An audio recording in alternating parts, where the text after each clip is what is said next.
Assalamualaikum warahmatullahi wabarakatuh. Banyak sekali pertanyaan jamaah, Ustadz kasih kami channel untuk kajian anak-anak muda. Di antara anak muda berasal dari Aceh, luar biasa. Channelnya Maulizul Akbar Nak. Tonton, subscribe, like, share, komen.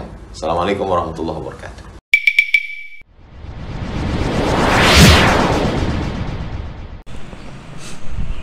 Assalamualaikum warahmatullahi wabarakatuh. Innal hamdalillah nasta'inuhu wa nastaghfiruh wa na'udzu bihi min shururi anfusina wa min sayyiati a'malina. May yahdihillahu fala mudilla lahu wa may yudlil fala hadiya lahu. Asyhadu an la ilaha illallah wahdahu la syarika lahu وأشهد أن محمدًا عبده ورسوله الكريم. اللهم صل وسلم على نبينا وسيدنا المصطفى محمد وعلى آله وأصحابه أجمعين. أما بعد،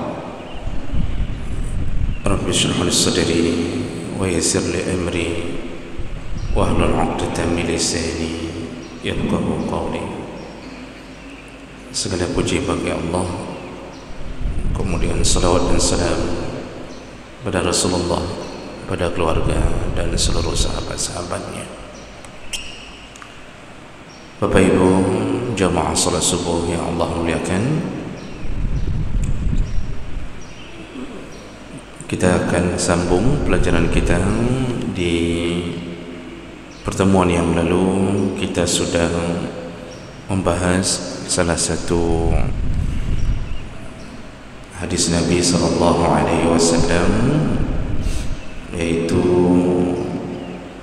tentang pertanyaan seorang sahabat kepada Nabi. Dia bertanya, apa yang bisa menyebabkan seseorang selamat dari api neraka? Nabi menjawab, al-iman. Iman itu nomor satu yang paling penting untuk bisa menyelamatkan diri dari api neraka. Kemudian dalam iman dibutuhkan amal saleh. Nah, amal saleh itu yang disebut Nabi pertama adalah engkau menyedekahkan apa yang telah Allah beri kepadamu. Lalu kemudian sahabat itu bertanya, bagaimana kalau orang itu tidak punya harta untuk disedekahkan? Maka Nabi menjawab, berusahalah untuk beramar ma'ruf nahi mungkar. Lalu orang itu bertanya lagi, bagaimana kalau dia tidak mampu untuk melakukan amar ma'ruf nahi mungkar? Nabi menjawab, tolonglah orang yang tidak mampu bekerja, ajarkan orang yang tidak punya kemampuan bekerja sehingga dia mampu untuk bekerja. Ya, artinya termasuk amal saleh membuat orang mempunyai kemandirian. Apakah kita beri modal ataukah kita ajarkan suatu keterampilan, itu termasuk amal saleh yang paling hebat. Lalu sahabat ini bertanya lagi, bagaimana kalau orang itu tidak mampu melakukan apapun? Ya, artinya dia tidak punya skill untuk bekerja, tidak bisa kita ajarkan. Nabi menjawab, hendaknya tolonglah orang yang terzalimi. Lalu ditanya lagi, bagaimana kalau seandainya orang ini lemah, tidak mampu menolong orang yang terzalimi? Maka Nabi menjawab, paling kurang engkau tahan agar orang lain tidak mendapatkan kejahatan atau keburukan dari kita. Artinya kalau hidup tidak bisa memberi manfaat, amal yang paling kurang adalah jangan sampai memudaratkan orang. Kalau tidak bisa memberi manfaat, jangan beri mudarat. Itu amalan yang paling rendah yang bisa kita lakukan. Jadi jangan sampai orang merasa susah kalau bertetangga dengan kita. Jangan sampai orang terbeban hidup dengan keberadaan kita. Itu amal yang paling rendah. Lalu di ujung hadis sahabat ini bertanya, apakah seseorang yang punya ciri-ciri yang engkau sebutkan akan bisa masuk surga ya Rasulullah? Kata Rasulullah, Allah akan genggam tangannya, Allah tarik tangannya kalau dia punya salah satu amal saleh yang kusebutkan di atas, sehingga dia dimasukkan ke surga oleh Allah Subhanahu wa ta'ala. Jadi makanya kita ini benar-benar hendaknya hidup melakukan sesuatu yang bisa menyelamatkan kita dari api neraka. Baik, kita lanjutkan hadis berikutnya dari Amr bin Auf. Qala Rasulullah sallallahu alaihi wasallam, Rasulullah berkata, inna sadaqatal muslim tazidu fil umur. Kata Rasulullah, sedekahnya seorang muslim dia akan menambahi umur. Sedekah seseorang akan membuat umur seseorang bertambah. Jadi ini mau disebutkan tentang kemuliaan-kemuliaan orang yang sering bersedekah. Yang pertama kata Rasulullah, memperpanjang umur. Nah, memperpanjang umur ini dalam tinjauan ilmu Allah itu boleh-boleh saja atau hak Allah untuk memperpanjang umur dari jumlah yang telah ditetapkan. Jadi kita pun tak tahu Allah sudah panjangkan umur kita atau tidak, kita pun tidak tahu, karena kita tidak tahu dari awal berapa umur yang ditetapkan untuk kita oleh Allah.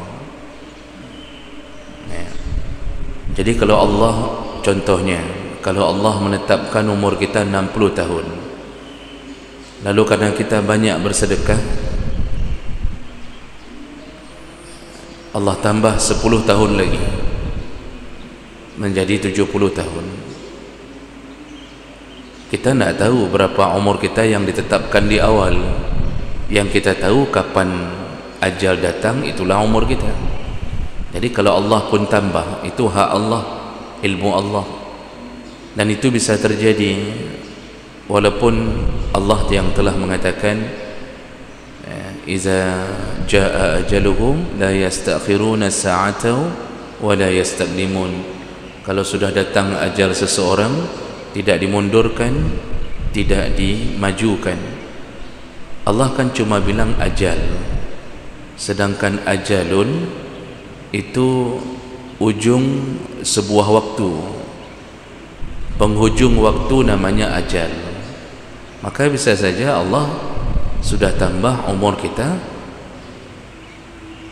dan ketika sudah ditambah Allah cabut nyawa di penghujung ajal yang telah ditambah. Jadi itu bukan hal yang terlarang bagi Allah. Itu hak Allah menambah umur hamba. Buktinya dalam hadis yang sahih itu disebutkan bahawa ketika Nabi Musa mau dicabut nyawanya, Allah menyuruh malaikat maut mengunjungi Musa untuk mencabut nyawa Musa alaihi salam. Lalu ternyata dalam hadis ini malaikat maut menjelma jadi manusia, menjumpai Musa alaihi salam. Lalu Musa yang tiba-tiba melihat ada orang di depannya yang tak pernah dia kenali sebelumnya, dia tak pernah kenali sebelumnya. Dia tanya, ada apa dan ada perlu apa? Orang ini, malaikat yang menjelma jadi manusia ini menjawab, aku malaikat maut yang akan mencabut nyawamu. Tentu Nabi Musa marah karena merasa orang ini mengolok-oloknya. Bagaimana malaikat maut menjelma jadi manusia, dikira oleh Nabi Musa ini manusia mengolok-oloknya. Dia tidak tahu ini bahawa malaikat maut. Karena para nabi pun kalau malaikat sudah menjelma, itu nabi pun tidak tahu bahawa itu malaikat. Buktinya Nabi Ibrahim pun tidak tahu bahawa yang datang ke rumahnya bertamu adalah Jibril, Mikail dan Israfil yang disuruh oleh Allah untuk menghancurkan kota Nabi Lut. Sebelum datang ke kota Nabi Lut, singgah dulu di rumah Nabi Ibrahim. Dipotong, disembelih seekor anak lembu untuk memuliakan tamunya. Disuruh makan, mereka tak mau makan. Ini menunjukkan apa? Mereka tak tahu, para nabi pun tak tahu bahawa itu malaikat kalau sudah menjelma jadi manusia. Jadi karena Nabi Musa merasa orang ini mengolok-oloknya, ditamparnya orang ini. Jadi Nabi yang pernah menampar malaikat itu Nabi Musa. Dan ini hadis sahih. Ditamparnya orang ini dalam hadis sampai pipinya miring. Jadi saking kuatnya ditampar. Nabi Musa kan kuat sekali. Dulu pernah nampar orang meninggal. Kali ini yang ditampar malaikat maut. Jadi sampai pipinya miring dalam hadis. Lalu malaikat maut menghilang, menghadap Allah dan mengatakan kepada Allah, ya Rabbi, wahai Tuhanku, lima arsaltani ila man lam yuridil maut. Kenapa engkau mengirimkan aku kepada orang yang belum mau mati? Kenapa engkau kirimkan aku kepada orang yang belum mau mati? Kata malaikat maut kepada Allah. Nah, di situ Allah mengatakan, baik, sekarang kembalilah kepadanya. Katakanlah engkau utusan Allah. Jadi maksud Allah jangan menjelma lagi. Kasih tahu Musa bahawa engkau diperintahkan oleh Allah untuk mencabut nyawa. Namun kata Allah, tawarkan kepada Musa kalau dia ingin diperpanjang umurnya, suruh dia untuk meletakkan tangannya di atas badan binatang ternaknya. Seberapa banyak bulu yang terpegang, maka begitulah setiap bulu kuhitung setahun. Kupanjangkan umurnya di sejumlah bulu binatang yang dia letakkan tangannya. Turun tu malaikat maut menemui Musa kembali.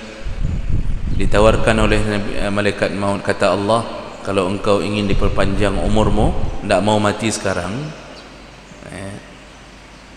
letakkan tanganmu di atas badan binatang ternak, sejumlah bulu, setiap satu bulu dihitung setahun, maka dipanjangkan umurmu sejumlah itu. Jadi kalau terpegang 500 bulu berarti diperpanjang 500 tahun. Kalau terpegang 1000 bulu diperpanjang 1000 tahun. Lalu kemudian Nabi Musa mengatakan, seandainya pun aku meminta kepada Allah untuk dipanjangkan umurku, pasti ujungnya aku juga mati. Maka tidak perlu aku meminta itu, silakan ambillah nyawaku. Jadi begitu hadis yang sahih ini menyebutkan kisah tentang bagaimana Allah ternyata berhak untuk memanjangkan umur seorang hamba. Jadi memanjangkan umur itu salah satu dari kelebihan sedekah. Orang yang banyak sedekahnya panjang umurnya. Nanti sama juga dalam hadis yang lain disebutkan orang yang suka melakukan silaturahim, ya, dipanjangkan umurnya, diluaskan rezekinya. Nah, kalau begitu kita bertanya, untuk apa dipanjangkan jumlah umur kita? Apa manfaatnya? Jemaah melakukan Allah, kalau orang yang saleh dipanjangkan umur sehari saja, dalam sehari itu dia bisa menambah amal salehnya. Makanya Rasulullah mengatakan, di antara orang yang terbaik adalah man tala umruhu wa hasuna amaluh. Orang yang terbaik itu diantaranya adalah orang-orang yang panjang umurnya dan bagus amalnya. Jadi kita itu bukan tidak ada manfaat panjang umur, tapi diiringi dengan kesalehan. Tapi kalau panjang umur diiringi dengan kepalihan, itu tidak perlu panjang umur, bagah mati juga dia. Jadi yang perlu panjang umur itu siapa? Yang sering salat jamaah. Itu satu hari ditambah umur, lalu masih dia lakukan sehari lagi salat jamaah, lalu dia tambah dengan sedekah satu hari lagi, dia tambah dengan puasa sunnah satu hari lagi, sudah berapa besar timbangan yang dia beratkan dengan amal salehnya. Makanya ada hadis juga, hadis sahih juga, ketika di hari kiamat ini Rasulullah menggambarkan ada orang yang meninggal dalam keadaan syahid, lalu kemudian ada satu orang lagi, kata Rasulullah, meninggal setahun setelah syahid ini. Dia ada dua orang, satu meninggal dalam keadaan syahid, satu lagi temannya masih hidup setahun lagi. Jadi ketika berada di yaumil hisab, diputuskan Allah yang ditunda meninggalnya setahun lagi oleh Allah itu lebih dahulu masuk surga dibandingkan yang syahid. Dan ini menimbulkan tanda tanya ketika sahabat mendengarkan hadis ini. Ini hadisnya hadis sahih. Ketika sahabat mendengarkan hadis ini, timbul tanda tanya, ya Rasulullah, bagaimana orang yang hidup setahun lagi bisa mendahului masuk surga dibandingkan dengan orang yang syahid tadi? Bukankah syahid itu amalan yang paling hebat? Begitu pertanyaan sahabat. Apa jawaban Nabi, Pak? Kata Nabi, ini orang ini ketika di umurnya masih setahun lagi, di dalam setahun itu dia sempat melakukan Ramadan satu kali lagi, dia lalu mendapatkan Lailatul Qadar satu kali lagi, dan itu di antara amal yang membuat dia melebihi amalnya dibanding yang syahid. Jadi bayangkan, ditambah umur, bertambah amal, ini manfaat dipanjangkan umur. Jadi jemaah melakukan Allah, di dalam hadis ini disebutkan sedekah bisa memanjangkan umur. Maksudnya yang pertama bisa jumlahnya yang dipanjangkan, tapi juga maksud yang kedua, kata para ulama, umurnya tak dipanjangkan tetapi berkah umurnya yang dipanjangkan. Jadi keberkahan umur tidak dipanjangkan tetap 60 seperti yang tertulis di waktu dilahirkan. Waktu di umur 120 hari dalam kandungan, kan kita sudah ditulis rezeki dan ajal. Bisa jadi tidak dipanjangkan, tetapi karena banyak sedekahnya, maka Allah beri keberkahan umurnya. Bagaimana umur berkah? Apa yang dimaksud dengan barakah? Para ulama mengatakan barakah itu adalah ziyadatul khair, banyaknya kebaikan. Jadi umur yang berkah adalah umur yang banyak kebaikan. Itu disebut umur berkah. Berkah itu bukan banyaknya harta, tapi harta yang banyak itu dibawa kepada kebaikan. Itu namanya umur berkah.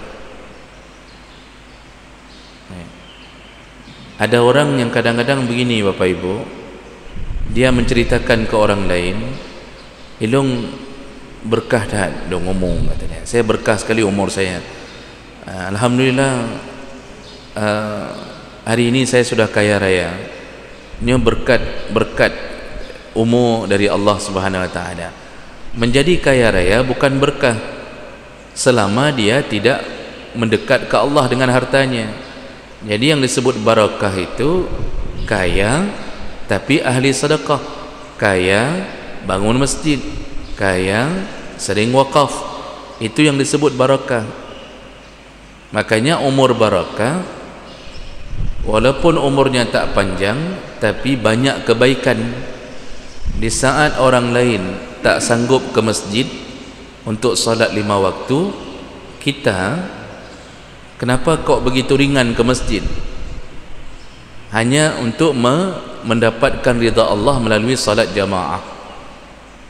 Orang lain tak mampu Pak. Cukup banyak orang yang tinggal di samping masjid tak sanggup pergi ke masjid. Tapi kita yang jauh dari masjid, kok bisa mudah dah bedah subuh, waktu duhur kita sudah siap-siap, asar pun walaupun kita lelah tapi tetap kita pergi, maghrib memang sudah mudah, isya pun kita tak malas. Kenapa bisa? Nyan nanji berkah Allah buat umur kita banyak kebaikannya. Makanya para ulama dulu ada yang tak panjang umurnya tapi kebaikannya banyak. Imam Nawawi, salah satu ulama besar dari mazhab Syafi'i, umurnya cuma 45 tahun Pak. Umur Imam Nawawi itu cuma 45 tahun, meninggal dunia umur 45 tahun. Tetapi dalam umur 45 tahun, karyanya itu sampai hari ini dibaca, diulang kaji, dibahas di hampir seluruh dunia Islam. Kitab-kitabnya semua viral. Itu hebatnya Imam Nawawi Pak. Meninggal muda tapi karyanya betul-betul seperti orang yang berumur 100 tahun. Coba bayangkan Bapak Ibu, kitabnya Riyadhus Salihin Pak, itu disyarah berulang-ulang oleh banyak ulama. Itu baru satu kitab. Tidak ada negara yang memblokir atau melarang kitabnya masuk ke negara itu, tidak ada. Makanya sebagian ulama mengatakan di antara keberkahan Imam Nawawi, semua kitabnya dibaca tanpa ada perbedaan pandangan melihat beliau, karena ada sebagian ulama mengarang kitab ini, nanti yang lain tidak mau baca karena dianggap kitab ini tidak cocok dengan mereka, nanti nggak boleh masuk ke negara ini karena dianggap tidak cocok dengan mazhab negara itu. Itu ada yang begitu. Tapi kalau karangan Imam Nawawi tidak ada. Arba'in An-Nawawiyah, hadis 40, Riyadhus Salihin, Minhajut Talibin, Majmu' Syarah Muhazzab. Itu gila-gilaan Pak. Seluruh dunia Islam membahasnya.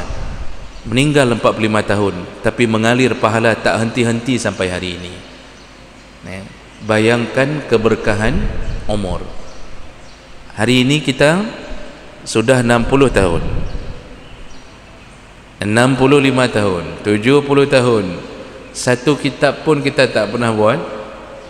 Ada yang kadang-kadang duduk di kedai kopi dari muda sampai tua dalam kedai kopi.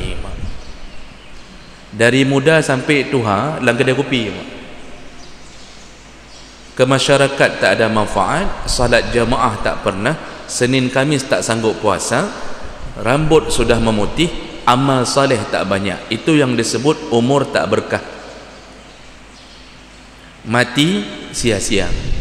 Nya kalau miceri lain, itu namanya umur tak berkah. Dia tidak berhasil mendekat ke Allah. Nah, di sini Rasulullah ingin mengajarkan sesuatu. Mau umur berkah, umur panjang atau umur diberkahi, banyak-banyaklah sedekah. Kalau kita tambah dengan hadis lain, selain sedekah, banyak-banyaklah silaturahim. Penting sekali keberkahan itu, Pak. Inilah yang membuat kita ringan melakukan amal saleh, karena kita mendapatkan bantuan dari Allah melalui keberkahan amal saleh yang lain. Salah satunya adalah sedekah. Jadi ini rasakan diri long berkah Tuhan.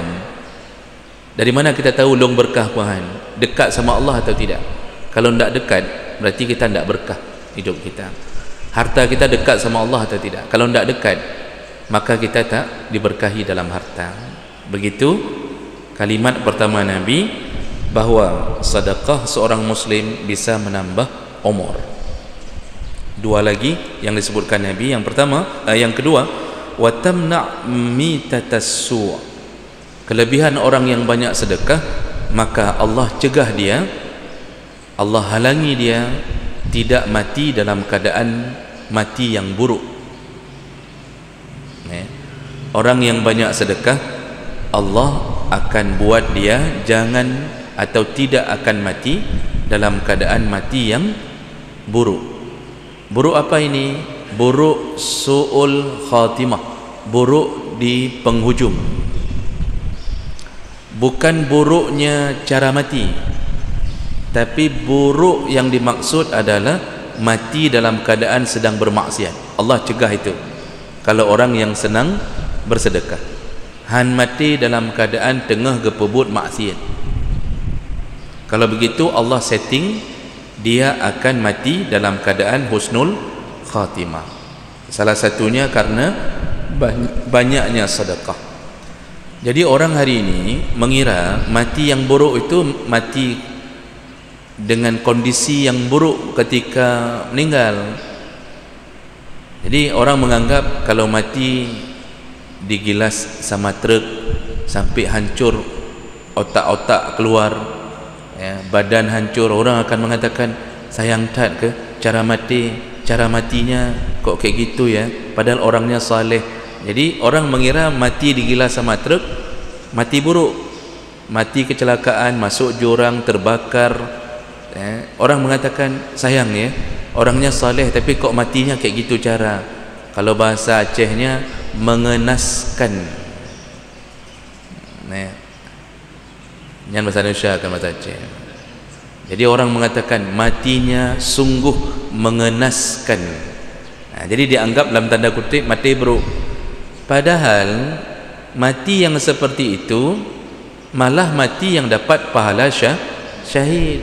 Karena Rasulullah telah mengatakan 7 kematian mendapatkan pahala syahid. Di antaranya mati tenggelam, mati terbakar, mati ditimpa sesuatu. Ini kalau kita sedang jalan di jalan, Pak, lalu tiba-tiba ada truk kontainer pecah ban mobil, jatuh ke atas kita, itu kita mati apa itu? Mati tertimpa sesuatu, Pak, dapat pahala syahidnya. Mati terkena penyakit taun, wabah covid, yang mati merempak pahala syahidnya. Pahala syahid itu, Pak, itu sama seperti orang dapat pesangon setelah kerja di perusahaan besar, Pak. Gaji hari-hari 25 juta, keluar pesangon habis kerja 2M, 2M nya pahala syahidnya, bak ujung merempak. Jadi jangan kira cara mati itu menyebabkan keburukan. Para ulama pun banyak yang meninggal dalam keadaan mengenaskan. Syekh Ramadan Sa'id Al-Buti, ulama besar Syria, yang dikenal sangat antipati kepada Yahudi, kepada orang-orang kafir yang membenci Islam. Beliau benar-benar hidupnya mengabdi kepada Allah. Tahun 2000, lupa saya, 2005 atau 2000 sekian Pak, meninggal ketika sedang memberi pengajian. Karena di Syria itu kan Pak, di Syria banyak kelompok-kelompok militan, jadi fitnahnya besar, termasuk ISIS terbangun juga di sana. Syria akan hancur gara-gara perang sesama saudara yang punya pikiran berbeda. Maka kita ini tidak boleh memelihara orang-orang yang ekstrim, yang kelompok khawarij, yang selalu menganggap musuh saudaranya. Jadi ada kelompok militan yang orang menjulukinya khawarij, itu memasuki tempat pengajian Syekh Ramadan Sa'id Al-Buti ini. Beliau sedang beri pengajian nih, tiba-tiba di bom, masjidnya dibom Pak. Termasuk Syekh Ramadan, ada videonya di YouTube, jatuh ke samping, belum meninggal, datang orang ini, didekatinya Syekh ini, ditembaknya lagi dengan pistol Pak. Jadi meninggalnya seorang ulama besar dengan pistol ditembak dari dekat untuk meyakinkan dia mati.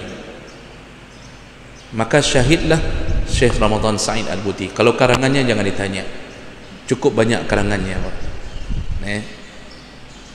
Sampai beliau pernah ceramah, saya dengar di YouTube beliau ceramah.